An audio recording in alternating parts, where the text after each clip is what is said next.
बिस्मिल्लाहिर्रहमानिर्रहीम अस्सलाम वालेकुम। देसी टीवी यूएसए दी खुसूसी रिपोर्ट दे नाल मैं अनातिया राजपूत। ह्यूस्टन 14 अगस्त 2025 ਨੂੰ ਯੌਮ ਆਜ਼ਾਦੀ ਪਾਕਿਸਤਾਨ ਵੱਡੇ ਜੋਸ਼ੋ ਖਰੋਸ਼ ਦੇ ਨਾਲ ਮਨਾਇਆ ਗਿਆ। दिन ਦਾ ਆਗਾਜ਼ ਸੁਬਹ 10 ਵਜੇ ਪਾਕਿਸਤਾਨ ਕੌਂਸੂਲੇਟ ਹਿਊਸਟਨ ਵਿੱਚ ਪਰਚਮ ਕੁਸ਼ਾਈ ਦੀ ਤਕਰੀਬ ਤੋਂ ਹੋਇਆ ਤੇ ਸ਼ਾਮੀ 7 ਵਜੇ Pakistan association of greater Houston ਦੇ ਪਾਕਿਸਤਾਨ ਸੈਂਟਰ ਜਿਨਾਹ ਹਾਲ ਵਿੱਚ ਇੱਕ ਹੋਰ ਸ਼ਾਨਦਾਰ ਤਕਰੀਬ ਮੁਨੱਕਿਦ ਹੋਈ। ਸ਼ਾਮੀ ਦੀ ਤਕਰੀਬ ਦਾ ਆਗਾਜ਼ ਵੀ ਪਰਚਮ ਕੁਸ਼ਾਈ ਤੋਂ ਹੋਇਆ, ਜਿਸ ਦੇ ਬਾਅਦ ਪਾਕਿਸਤਾਨ ਦੀ ਤਾਰੀਖ ਤੇ ਸਕਾਫਤ ਦੇ ਬਾਰੇ ਵਿੱਚ ਮੁਖਤਲਿਫ ਤਕਰੀਰਾਂ ਪੇਸ਼ ਕੀਤੀਆਂ ਗਈਆਂ। ਪ੍ਰੋਗਰਾਮ ਦਾ ਇੱਕ ਆਮ ਹਿੱਸਾ ਕਲੀਦੀ ਤਕਰੀਰ ਸੀ ਜਿਹੜੀ ਮਾਈਕਲ ਕੁਗਲਮੈਨ ਨੇ ਪੇਸ਼ ਕੀਤੀ। ਮਾਈਕਲ ਕੁਗਲਮੈਨ ਇੱਕ ਮਾਰੂਫ ਅਮਰੀਕੀ ਮਾਹਿਰ ਖਾਰਜਾ ਅਮੂਰ ਨੇ ਜਿਹੜੇ ਜਨੂਬੀ ਏਸ਼ੀਆਈ ਮਮਾਲਿਕ ਦੇ ਤਾਲੁਕਾਤ ਵਿੱਚ ਮਹਾਰਤ ਰੱਖਦੇ ਨੇ। ਉਹ ਫਾਰਨ ਪਾਲਿਸੀ ਮੈਗਜ਼ੀਨ ਦੇ ਕਾਲਮ ਨਿਗਾਰ ਤੇ ਏਸ਼ੀਆ ਪੈਸੀਫਿਕ ਫਾਊਂਡੇਸ਼ਨ ਦੇ ਸੀਨੀਅਰ ਫੈਲੋ ਵੀ ਨੇ। ਉਹਨਾਂ ਨੇ ਅਮਰੀਕੀ ਤੇ ਪਾਕਿਸਤਾਨੀ ਤਾਲੁਕਾਤ ਤੇ ਆਮ ਮਾਲੂਮਾਤ ਤੇ ਬਸੀਰਤ ਫਰਾਹਮ ਕੀਤੀ। ਤਕਰੀਬ ਵਿੱਚ ਮੋਅਜ਼ਿਜ਼ ਮਹਿਮਾਨ ਵੀ ਮੌਜੂਦ ਸਨ, ਜਿਨ੍ਹਾਂ ਵਿੱਚ doctor Yasmeen Qureshi, consul general Pakistan Houston, Muhammad Aftab Chaudhry ਤੇ ਮੁਹਤਰਮਾ ਆਫਤਾਬ ਚੌਧਰੀ, जज Rabia Collier 113 district court, doctor Mubassir Chaudhry, Mr ते मिसिस शाहिद हाशमी, नसरुद्दीन रूपानी, जायद बाबर, फहीम अखवंद ते कलीदी मुकर्रर माइकल कुगलमैन शामिल सन। इस दे इलावा नौजवान रहनुमा रीशा फैसल ने भी पाकिस्तानी अमरीकी कम्यूनिटी तो खिताब किया। रीशा सीनियर साफ़ी फैसल अजीज़ खान की धी ने ते उन्होंने कानून की तालीम हासिल कर रही ने ते उन्होंने नौजवानों नूं हुब्बल वतनी ते माशरती तरक्की की तरगीब दी। तकरीब विच साबिक हाकी ओलंपियन सलाहुद्दीन सिद्दीकी ते उन्हां दा खानदान भी मौजूद सी।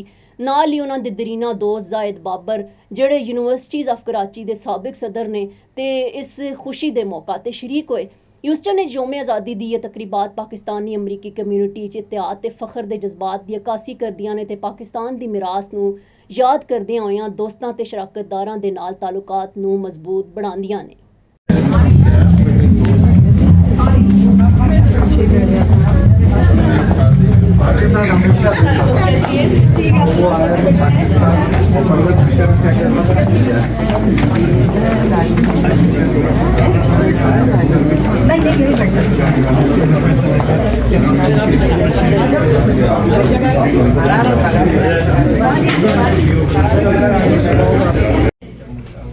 और इस जश्न आज़ादी के मौके पे PAGH आप सबको वेलकम करता है। हम अपनी सांसें तेरे नाम करते हैं, हम अपनी सांसें तेरे नाम करते हैं, ए वतन हम तेरी अजमत को सलाम करते हैं। अब प्रोग्राम को हम शुरू करते हैं। उसके साथ ही मैं तिलावत कुरानी के लिए दावत देना चाहूँगी मिस्टर शायान को। प्लीज़ तशरीफ लाइए। أعوذ بالله من الشيطان الرجيم بسم الله الرحمن الرحيم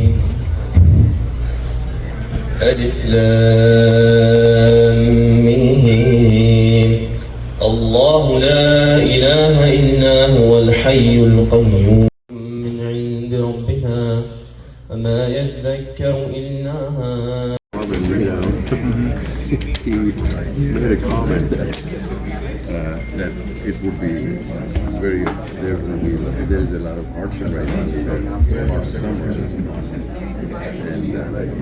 so I got a little emotional. I still remember that. I said.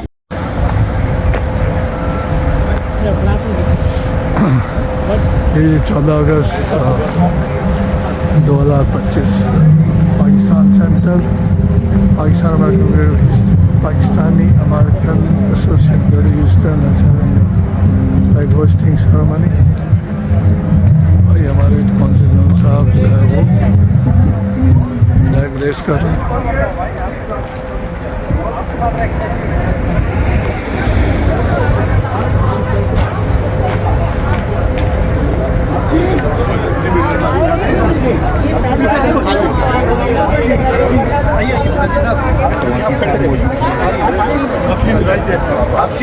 She's right there. Please come here.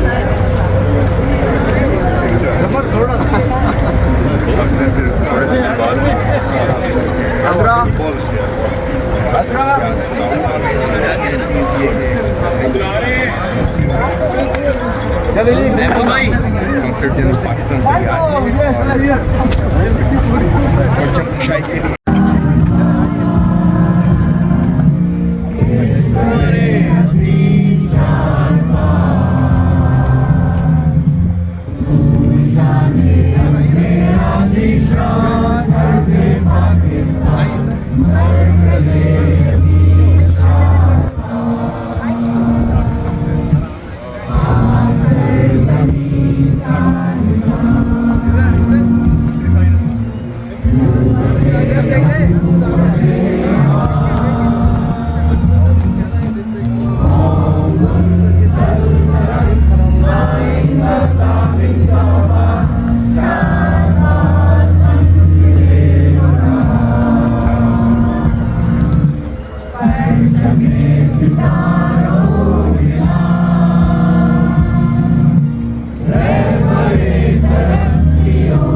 Pakistan जिंदाबाद, पाकिस्तान जिंदाबाद, पाकिस्तान जिंदाबाद।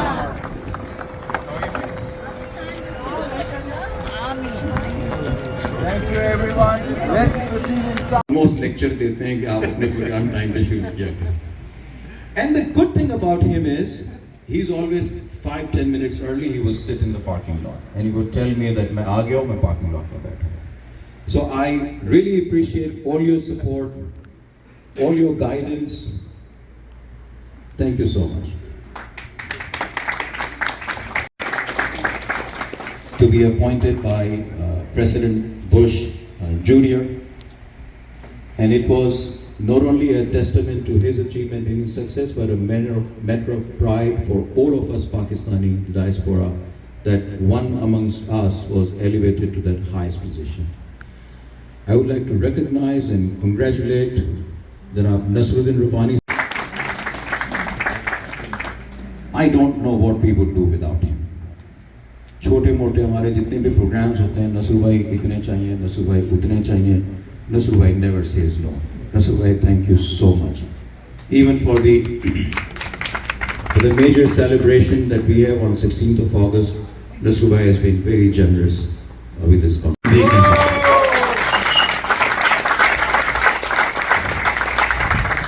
It is a matter of immense pride for us that somebody like him is today present in our premises. He's present in Houston, he's present amongst us. We are so proud of you, so proud of your services. You were an integral part of the golden days of Pakistan hockey, and the way you have served Pakistan in hockey is a role model for everyone to follow. So from the depth of our heart, our debt of gratitude, thank you so much. Thank you for your service and thank you for being here. I'd like to recognize Judge Rabia Kohli. Again, he is one of a very generous donor and supporter in every way. जहाँ कहीं पे हमें रहनुमाई की ज़रूरत पड़ती है, शाहिद साहब के दरवाजे और Shahid. So much for being here today. Pleasure, sir. I would like to recognize Janab Fahim Akun Saab, the President of Jamia Karachi Alumni Association and a big supporter of Pakistan Association in every way that we need help.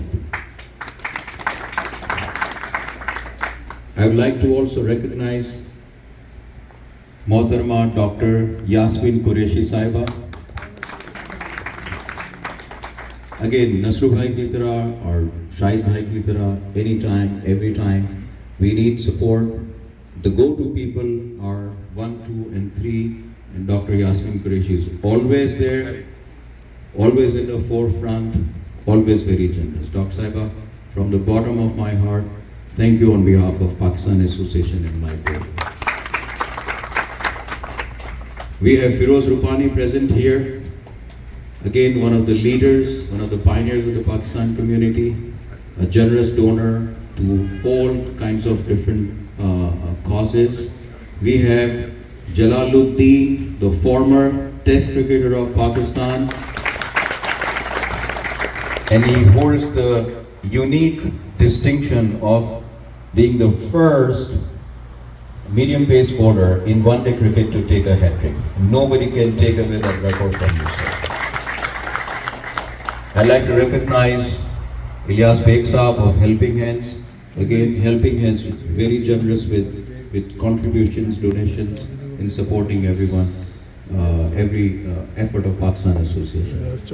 Present amongst us are former presidents of Pakistan Association. First and foremost, Mia Nazir, hain yahan pe? Miyan Nazir as always वो बाहर कोई ना कोई काम में लगे हैं. Thank you so much Mia Saab for your service. Present amongst us is Janab Taslim Siddiqui Saab, former president of Pakistan Association, as well as Janab Salman Razaki Saab. Salman Razaki Saab भी बाहर के कामों में लगे हैं. अगर मैं किसी को भूल गया हूँ, जो मुझे नजर आ रहा है मैं सबको रिकॉग्नाइज. सिर्फ मीडिया नहीं है. Muzaffar Azmi is a powerful intellectual personality of our community. किताब वजह सलमान भाई, thank you so much. Miyan Nazir, thank you so much. Thank you, appreciate it. हमारी किताब और चाय की जो सीरीज़ है वो गज़नफ़र भाई उसमें इंटीग्रल पार्ट होते हैं. Thank you गज़नफ़र भाई. Zishan is always there to cover our services. Tariq Khan Saab is the pioneer of print and digital media in Houston. एक तवील तजर्बे के साथ आज भी रिटायर होने के बजाय इवेंट्स को कवर करने में लगे हुए हैं. अपने तजर्बे से दूसरों को भी ट्रेन कर रहे हैं.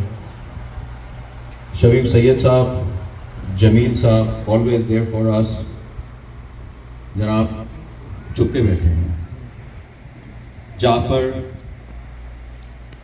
And last but not the least Mahmood साहब.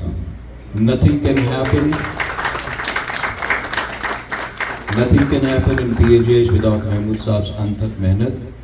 And every now and then हम नाहिद भाभी को भी एज ए वॉलंटियर खींच लेते हैं जब भी जरूरत पड़ती है. And I would like to express my deep gratitude to the board of Pakistan Association and all the volunteers. Imtiaz Bhai is a chief volunteer. हाँ, कैप्टन मैं नाम भूल गया. खड़े हो जाएं. Let's recognize a serving captain in Pakistan Armed Forces. He's visiting Houston and for a few days and he found an invitation and he has graced the occasion. Thank you so much, Captain Saab. Please take our gratitude with you and convey it to all members of Pakistan Armed Forces. Thank you so much. और हमेशा उनके बगैर तो पता नहीं हिलता घर में. घर जाना है.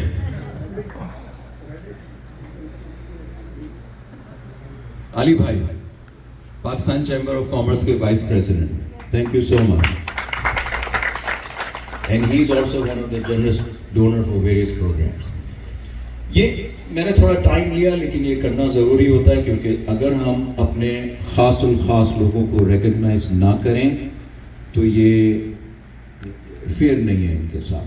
हम आज जो कुछ भी हैं, पाकिस्तान एसोसिएशन, मैं एज प्रेसिडेंट, बाकी बोर्ड मेंबर्स, कम्युनिटी जहाँ कहीं पे भी आज है, कम्युनिटी इन तमाम लोगों की अनथक मेहनत, कंट्रीब्यूशन और सपोर्ट की वजह से है. So we owe collectively a debt of gratitude. अफशी कहाँ है कि चली गई है? अफशी चारानिया, the elected first Pakistani Muslim elected board member. वो आई थी, मेरे ख्याल है वो जल्दी चली गई, उनकी कोई मीटिंग थी. So now let's move forward and I apologize. AC काम नहीं करा, गर्मी है, लेकिन पाकिस्तान कोई अच्छे हालात में नहीं बना था, बड़ी मुश्किलों में बना था. हमारे आबा व अजदाद ने इससे कहीं ज़्यादा कुर्बानी दे के पाकिस्तान बनाया था. अगर हम थोड़ी देर गर्मी में रह लें, मार्का हक जीतने के बाद तो चलेगा. Thank you so much. चलेगी सही. I am a big proponent of empowering our youth. Nasuddin Pani, Islauddin Saab, and many ladies and gentlemen. Good evening. First of all, my apologies for being late. I hope you will forgive me. I will special request to Mr. Narsi, he will also forgive me. If he doesn't, then everyone makes mistakes. I will tell his wife that he recognized her at the last.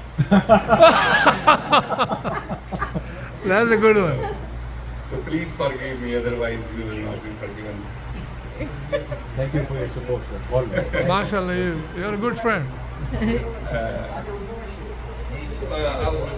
they are asking me to speak in English, Urdu, which I normally do, but I want to speak specifically from settlement of the women in English.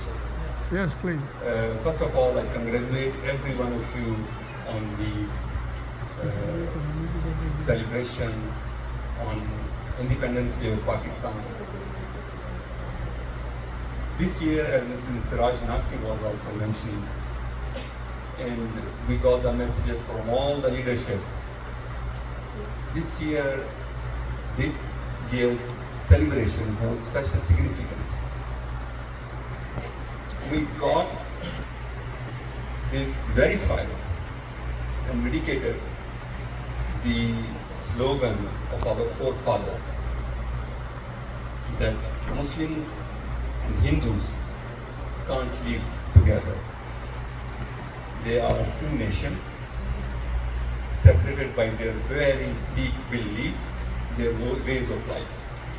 And we saw in May, starting with April, how our neighbor tried to take Pakistan, indulge in nefarious design which they always had. But our joy today increases that we responded befittingly to them. So our establishment of the creation of Pakistan and our joy cannot be more than this. When we celebrate this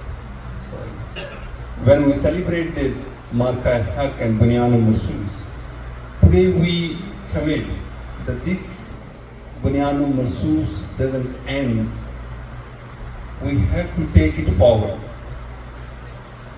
We have to build an equitable, a just, a prosperous Pakistan economically, and we will continue to work hard for that. And I assure you all that we are capable of doing that. We will do that. So this spirit will continue to that goal, which was the dream of our forefathers.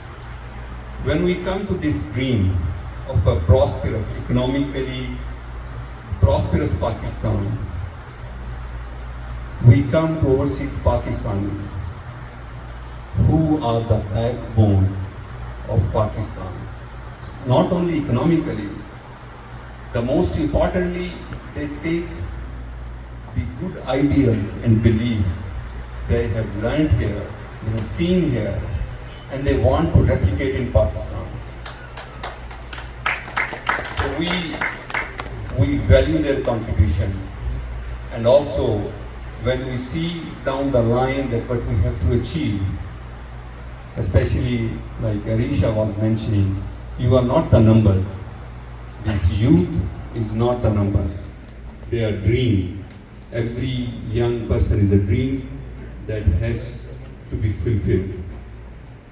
And when we talk about youth and Pakistani overseas, especially in the US, they have not only contributed economically and ideas, they are the bedrock of PAGH-US relations. As you are expert of South Asia, I would request you if you can highlight some aspect on this, that since the creation of Pakistan, PAGH-US diplomatic relations were established in very early days. And after that, the relationship has gone up and down. With the 50s in Sito Cento, then Cold War. But US contribution to Pakistan's development and progress has been fundamental. Be it agriculture, be it technology, be it education, be it economy, or be it military cooperation. Pakistan has been non-NATO ally of the US of the last 2 decades.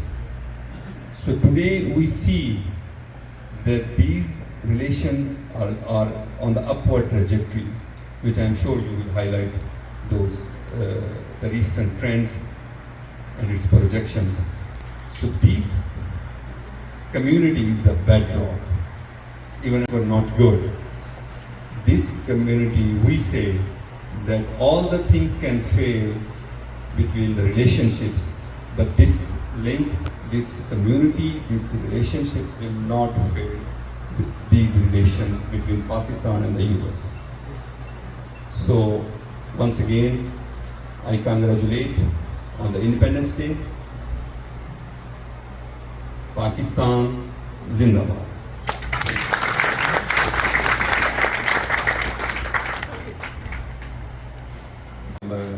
Nasuddin Pani, Islauddin Saab, and many ladies and gentlemen, good evening. First of all, my apologies for being late. I hope you will forgive me.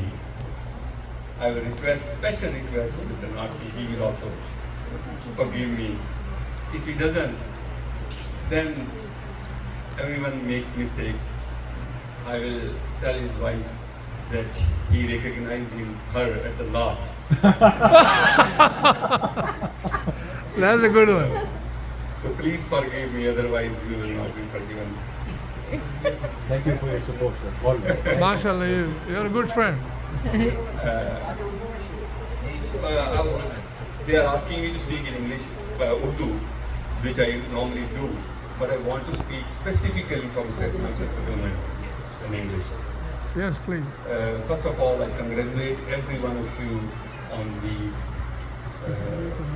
celebration on Independence Day of Pakistan. This year, as Mr. Siraj Nasi was also mentioning, and we got the messages from all the leadership. This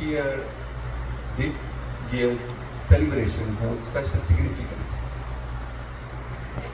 We got this verified and vindicated the slogan of our forefathers that Muslims and Hindus can't live together. They are two nations separated by their very deep beliefs, their ways of life. And we saw in May, starting with April, how our neighbor tried to take Pakistan, indulge in nefarious design which they always had. But our joy today increases that we responded befittingly to them.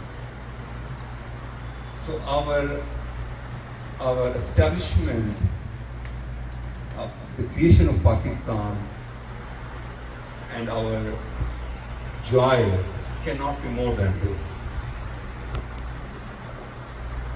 When we celebrate this Marka Haq and Bunyan Marsus, today we commit that this Bunyan Marsus doesn't end. We have to take it forward. We have to build an equitable, a just, a prosperous Pakistan economically, and we will continue to work hard for that. And I assure you all that we are capable of doing that. We will do that. So this spirit will continue to that goal, which was the dream of our forefathers. When we come to this dream of a prosperous, economically prosperous Pakistan, we come to overseas Pakistanis who are the backbone of Pakistan. Not only economically, the most importantly, they take the good ideals and beliefs they have learned here, they have seen here, and they want to replicate in Pakistan. So we value their contribution, and also when we see down the line that what we have to achieve, especially like Arisha was mentioning, you are not the numbers. This youth is not the number. They are dream. Every young person is a dream that has to be fulfilled. And when we talk about youth and Pakistani overseas, especially in the US, they have not only contributed economically and ideas, they are the bedrock of PAGH-US relations. As you are expert of South Asia, I would request you if you can highlight some aspect on this, that since the creation of Pakistan, PAGH-US diplomatic relations were established in very early days. And after that, the relationship has gone up and down. With the 50s in Sito Centro, then Cold War.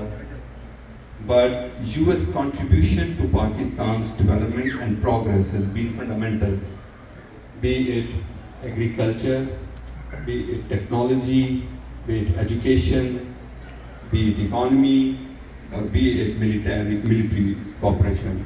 Pakistan has been non-NATO ally of the US of the last 2 decades. So today we see that these relations are on the upward trajectory, which I'm sure you will highlight those the recent trends and its projections. So these communities, the bedrock, even if we're not good, this community, we say that all the things can fail between the relationships, but this link, this community, this relationship will not fail with these relations between Pakistan and the US. So once again, I congratulate on the Independence Day. Pakistan Zindabad.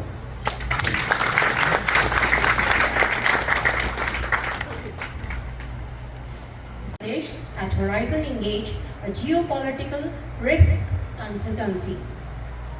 He is also a columnist for Foreign Policy magazine and writes its South Asia Brief, a weekly newsletter of news and analysis from the region. His experience also includes nearly 20 years of managing South Asia portfolio at the Wilson Center think tank, and he was founding director of its South Asia Institute in 2022.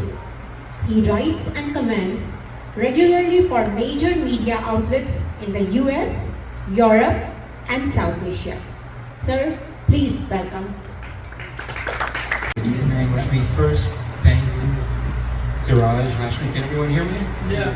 Want to thank Siraj, Narsi, and the Pakistan Association of Greater Houston for hosting me at this very special event. It's an honor for me to be here with you all. I also acknowledge Consul General Chaudhry, as well as Ambassador Kumber and others dignified attendees this evening.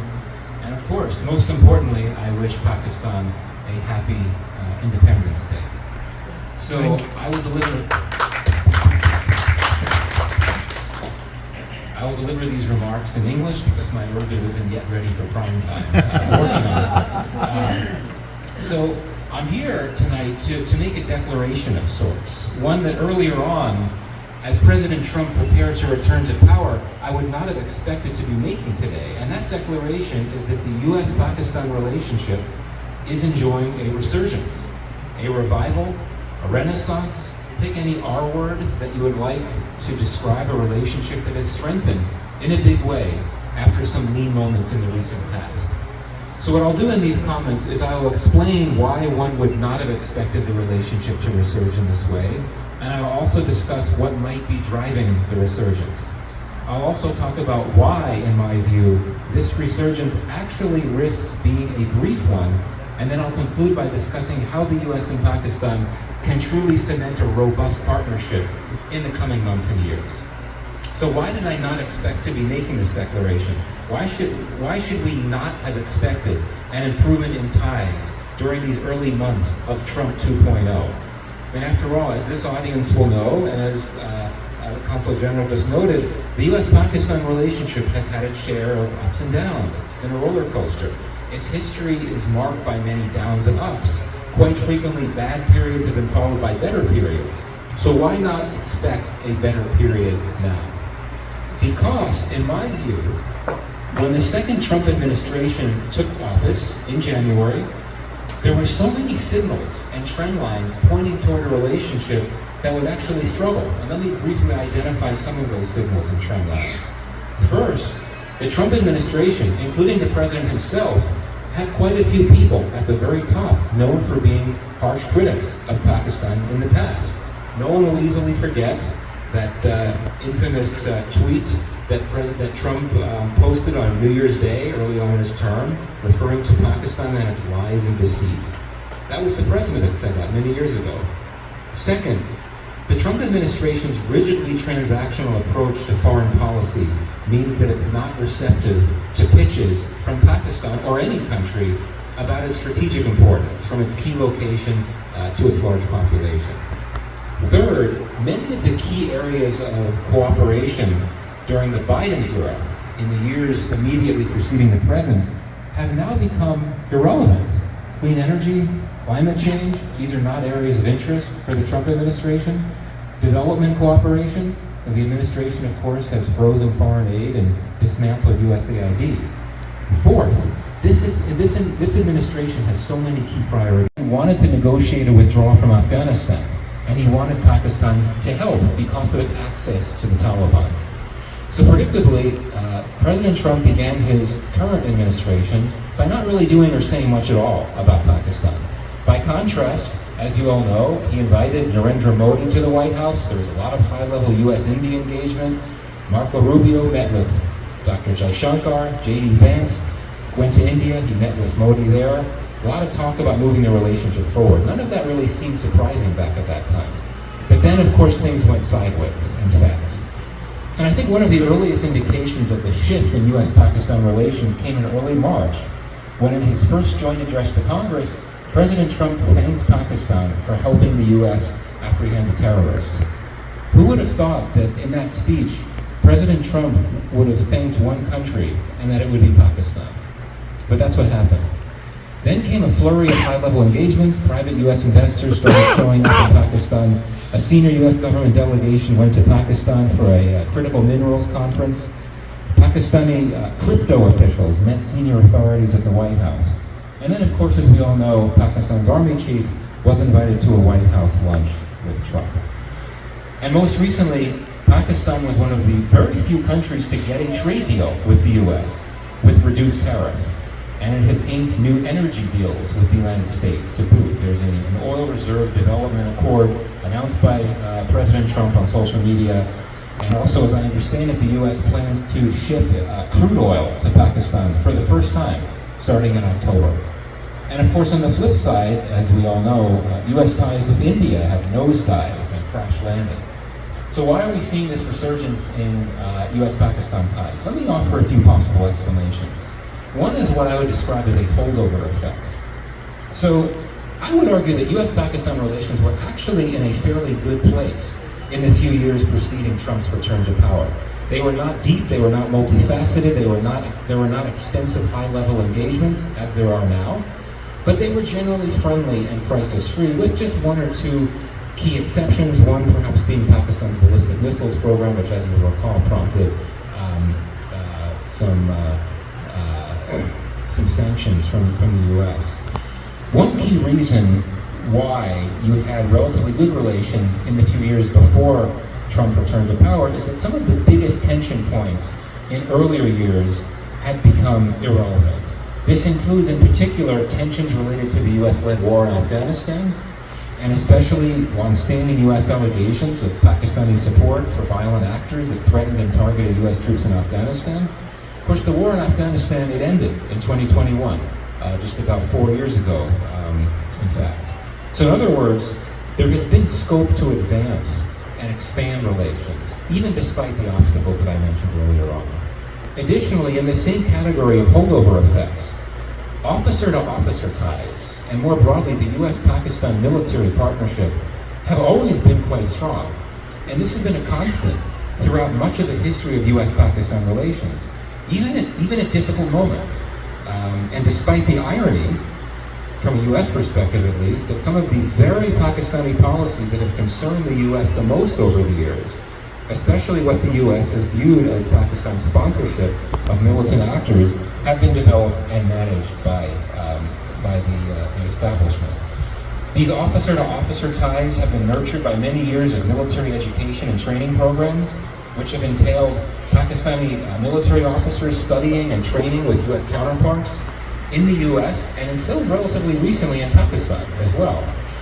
So keep in mind that when Trump suspended most security aid to Pakistan early in his first term, that initially included what's called IMET, the US International Military and Education Training Program. But that IMET suspension was soon reversed because US officials knew how important it was for the US military. These consistently cordial officer-to-officer ties have facilitated what I would describe as consistent high-level military engagements, which has included most recently Field Marshal Munir's close partnership with General Kurilla, until recently the CENTCOM head. But these high-level military engagements are not new. Many recent Pakistani army chiefs, excluding the present one, not the present one, have attended training and education programs in the United States as younger officers. But still, despite all this, few would have expected this rapid flurry of high-level bilateral engagement and pledges of multifaceted cooperation of the last few months. There's something else that must be driving this. So what is it? Here, I would point to Pakistan. Pakistan's government, Pakistan being very savvy about its approach to what is a very unconventional US president and administration. For President Trump, international relations are shaped less by strategic partnerships and even geopolitical interest, and more so by transactional and indeed commercial considerations. So what Pakistan has done, and I think it's done it very well, is that it has honed in on the opportunities in the world that interest the Trump administration the most, and it has successfully pitched itself as a partner to help the administration seize on those opportunities. So I'll point to three examples. First, Pakistan knows that the US is keen to tap into critical mineral opportunities around the world. So it's flagged its massive critical mineral wealth, invited the US to engage on that, including through the Mineral Investment Forum earlier this year that I mentioned. Second, it knows that this administration is keen to tap into crypto. So Pakistan has now pitched itself as a crypto partner, having now established a new crypto council fairly recently, and taken steps recently to start legalizing crypto.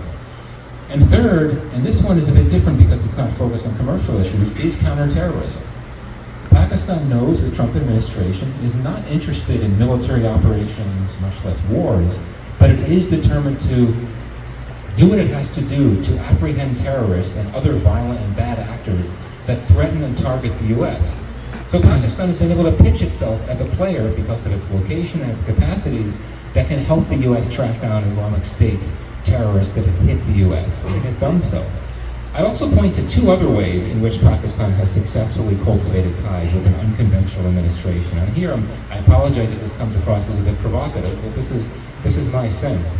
One has been capitalizing on President Trump's strong emphasis on personal and family ties. I don't think it's coincidental that Pakistan has sought to engage with a US crypto company that has close connections to several of Trump's close family members. And here, I'll be very blunt, flattery doesn't hurt with this president. And I think Pakistan understands that. Make a reference to the Nobel Peace Prize nomination. Now this is not to say that this resurgence has been fully driven by transactional and commercial factors alone. I would argue that the strategic dimension does loom large here as well. Pakistan, I would argue, has effectively depicted itself as a unique player in the world. It has been able to be very tactical about its strategic importance, and that countries that has very good relations with China, with Iran, to somewhat of a lesser extent with Russia, with the Arab Gulf states, and with the West. And I think this is something that is of interest to the president, as it should be. Now, I would argue that we should not overstate this resurgence, as real as it is. I want U.S.-Pakistan relations to succeed. We all want U.S.-Pakistan relations to succeed. Both U.S. and Pakistani interests are well served by a cordial and active relationship. But when I think about it, sometimes I'm not sure if the relationship is if the current relationship is the most sustainable one over the long term as currently configured. And I say that because there are a number of question marks and obstacles. So many of Pakistan's critical minerals are in insecure, terror-prone areas. This means considerable risks for those looking to exploit them. And if you look at crypto, it's still a work in progress in Pakistan.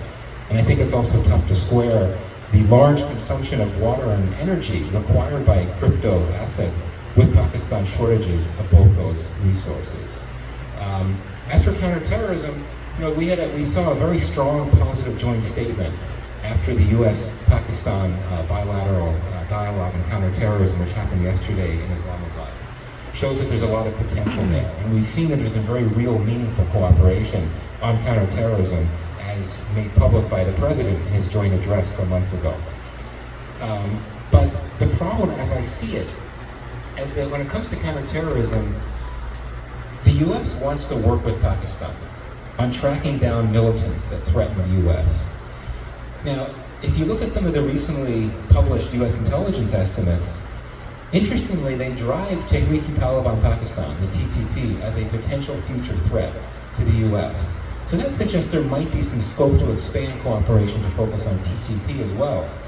But the Trump administration, in my view, will not have much interest in restoring security assistance to Pakistan, and certainly no interest in kinetic operation. I think we could see intelligence sharing ramp up when it comes to counterterrorism, but I don't necessarily see things going beyond that. So let me conclude with a few quick thoughts on how to make this relationship work over the long term and what to focus on. First, the two sides should look at opportunities to expand wider U.S. investment in Pakistan. And I think the ideal vehicle for such investment would be the U.S. International Development Finance Corporation, or DFC. This is a U.S. government tool. It's been around for a few years. It's up for reauthorization in Congress, but I suspect it will get it. The DFC, what it does, for those of you that don't know about it, it advances U.S. interests abroad by mobilizing capital, very much in line with the Trump administration's commercial approach to foreign policy. So the DFC currently has a small, very small portfolio in Pakistan, one of the smallest of all the DFC portfolios. Now I think is the time to ramp it up, the moment's right. Given that Chinese investment in Pakistan, at least through CPEC, has slowed down a bit. So I think there's a nice window. Critical minerals are a key part of DFC's portfolio right now, so maybe DFC can pursue some of those opportunities in Pakistan, but it's worth looking to expand that portfolio to hedge against the risks that would accompany deploying capital into critical mineral activities. Second, the US and Pakistan should do more cooperation within multilateral settings. Strong bilateral partnerships, in my view, entail working together with other countries and in regions further afield. I think that there are various untapped opportunities in this regard. One would involve Central Asia. The Trump administration is quite intrigued by engagement opportunities there because of its gas riches and critical minerals, among other things. Pakistan, I think we can all agree, is very interested in Central Asia engagement. It sees it as a highly strategic area. It's already been pursuing some connectivity projects there, including a rail project with Uzbekistan and Afghanistan. And it's also, Central Asia is also a big part of this envisioned shift, eventually a shift from emphasizing geopolitics to emphasizing geoeconomics in Pakistan's foreign policy. I would also argue that Central Asia is an area where Pakistan can be an advantage in competition with India, given that India lacks direct access, land access to Central Asia. So there's all kinds of good reasons for Pakistan and the US to want to focus on Central Asia and together. The Middle East, volatile and complex as it is, could also be an important space for US-Pakistan cooperation. Pakistan, as I mentioned before, it has close ties with all the Arab Gulf states, and it has friendly ties with, and of course, a shared border with Iran. Pakistan's close engagement with Iran in recent weeks, in my view, is another reason why the Trump administration has been so keen to reach out to Pakistan, and especially since the Israel-Iran war. Pakistan's mediation role vis-a-vis Iran is something that can be helpful to both American and Pakistani interests. Third and finally, and maybe this is the most important point to make, it's time to better privatize U.S.-Pakistan relations. So many of you will remember Mark Grossman, who was a senior U.S. official some years back, focused on Pakistan and South Asia. So he said some time ago that about 90% of the U.S.-Pakistan relationship takes place through government-to-government channels. That means that only 10% was channeled through the business sector, academia, and other non-government entities. I'm not sure if that figure has gone up in more recent years, but it really should. And here, I come to you all, and this was mentioned by the Consul General, the Pakistani diaspora can really be a key catalyst in privatizing U.S.-Pakistan relations. Oh, have I been cut off? On this project, I was wrapping up. Pakistani Americans. Thank you. Pakistani Americans, including some of you here tonight, I'm sure, work in high growth sectors, tech, clean energy, health, so many other fields. The diaspora boasts the skills, the networks, and other resources to help bolster Pakistan's development. And so my view is that ideally Pakistani Americans, along with diaspora members elsewhere around the world, could contribute to strengthening these areas, these sectors in Pakistan, and could also contribute to reforms, to the reforms process in Pakistan, and other structural fixes that would bring more sustainability, long-term sustainability to Pakistan's economy and to U.S.-Pakistan relations more broadly. I would argue, yes, I mean, Pakistan's economic situation has stabilized considerably in recent months, particularly on a macroeconomic level. But one could argue that there's still a number of strategic, structural challenges in Pakistan's economy. If Pakistan develops a stronger economy over the long term, this will make it a much more attractive partner to the United States and other partners beyond. So with that, I will conclude. Thank you very much for hearing me out. Pakistan and U.S. relationship. Thank you. Great question. I mean, it's hard to predict the future. I mean, it was hard to predict what was going to play out over the last few months. As I said, I think many were surprised about how U.S.-Pakistan relations have evolved. You know, I go back to what I said at the end of my comments before, that I think that the trajectory of U.S.-Pakistan relations will be positive, much more likely to be positive if we see continued strengthening of Pakistan's economy. I think it'll just make it easier for future U.S. officials, whoever they might be, to want to engage with Pakistan. Because at the end of the day, everything comes down to economics, that type of thing.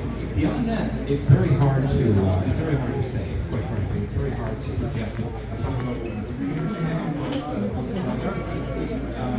I think it depends in that sense what type of president you have, what party he represents. I think that some of these huge issues that face the world now, climate change, issues like that. And good evening. आज पाकिस्तान का सबसे बड़ा दिन है. Today, 78 years ago, Pakistan was created. आज दुनिया भर में जितने भी पाकिस्तानी हैं, उन सब के लिए ये दिन ईद से कम नहीं है. It is an absolute honor to stand here among such distinguished guests, respected elders, and my dear brothers and sisters. Audience में जितने भी लोग बैठे हैं, उन सबको मेरा सलाम, including my father, Faisal Aziz Khan. I want to thank PAGH and its president, Siraj Narsi, Uncle and Amir Zaidi Uncle for this wonderful opportunity, and a warm welcome to Honorable Michael Kugelman. I hope I'm pronouncing that right. मैं अपनी speech का आगाज़ अल्लामा इकबाल के बहुत खूबसूरत शेर से करना चाहूँगी, which is very inspiring to the youth today. जवानों तुम्हारी परवाज़ है बुलंद इतनी, जवानों तुम्हारी परवाज़ है बुलंद इतनी कि फिर तुम्हें कोई मंजिल मुकर्रर ना रहे. These words by Iqbal remind us that youth's potential is limitless. Their flight is so high that no single destination can ever define them. Before the creation of Pakistan, Iqbal's poetry was like एक शोला जो दिल को रोशन करता है. Awakening the Muslim youth, unity and leadership for social empowerment. I am a founder, president of Pakistan Youth Forum at Clements High School. I am about to start my journey in becoming a lawyer, and I want to be a political leader just like our great Quaid-e-Azam. My journey from Karachi to the United States has taught me that patriotism knows no borders. Whether at home or abroad, the love of Pakistan is a flame to be kept alive through action, service and integrity. I believe in our youth. I believe in our fire. मुझे यकीन है कि अगर हम चाहें तो हम सिर्फ फॉलोअर्स नहीं, लीडर्स बन सकते हैं और आज से एक बहुत बेहतर पाकिस्तान बना सकते हैं. This Independence Day, don't just raise a flag. Raise your standards, raise your voice, raise your vision. अपनी स्पीच का इख्तिमाम भी इकबाल के एक बहुत खूबसूरत शेर से करूँगी. सबक फिर पढ़ सदाकत का, अदालत का, शुजाअत का. सबक फिर पढ़ सदाकत का, अदालत का, शुजाअत का. लिया जाएगा तुझसे काम दुनिया की इमामत का. इकबाल का ख्वाब, जिना की ताबीर और हमारी मंजिल पाकिस्तान. पाकिस्तान हमेशा जिंदाबाद. Thank you so much. देसी टीवी यूएसए तो फिल वक्त इतना ही. मजीद खबरां ते अपडेट्स ਲਈ ਵੇਖਦੇ ਰਹੋ ਦੇਸੀ टीवी यूएसए, DTV NN ਤੇ ਦੇਸੀ ਉਰਦੂ ਟੀਵੀ ਤੇ ਸਾਡਾ OTT ਪਲੇਟਫਾਰਮ DTV Flix ਜਿੱਤੇ 3000 ਤੋਂ ਜ਼ਿਆਦਾ ਚੈਨਲਸ ਨੂੰ ਵੇਖਿਆ ਜਾ ਸਕਦਾ ਹੈ. Now I am American. I have citizen. I still have my Salvadorian passport and now I have my USA passport. I am a citizen of the US. Khi cầm cái hộ chiếu Mỹ, cô rất là tự hào mình là công dân Mỹ. La ciudadanía para mí significa oportunidades. Si ya tienen el tiempo que pueden hacerse ciudadanas, que lo hagan. No pierde nada uno con intentarlo. Como dicen en México, echándole ganas todo se puede. You came to this country for a brighter future for you and your loved ones. You've made it this far.